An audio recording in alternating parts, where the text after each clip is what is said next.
Let's talk about design best practice. Design best practice. Really, what do we mean by that?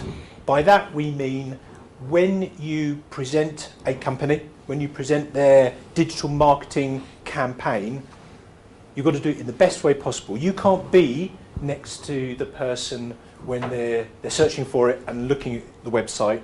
You can't be with them to say, hey, you need to click here, and you need to go there, and you need to press that.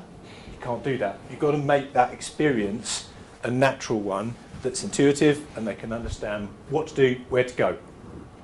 There are some good and well-established best practice points, so things that you really should do.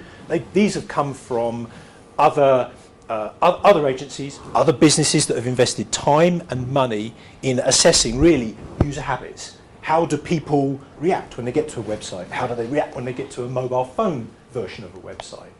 If they're selling a product online, when you go to it on a phone, what is the user habit like? Do you see a huge drop-off in the stats because people find it difficult to navigate? Do they have to pinch and zoom? Definitely as a barrier to selling online. So there are lots of best practice points that we'll cover. Some today, some another time. The first point we'll cover is start with the end in mind. What does that mean? Start with the end in mind.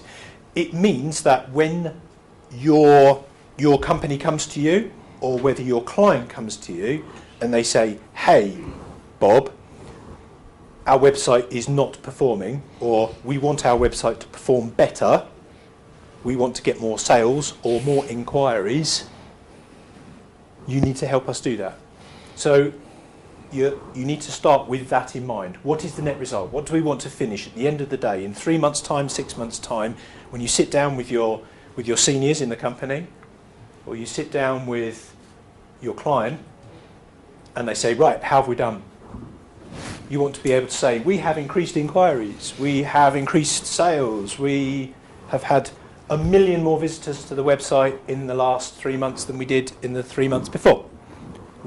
Understanding what that goal is. So starting with the end in mind. It's going to be different. It's going to be different from one company to the next, from one client to the next.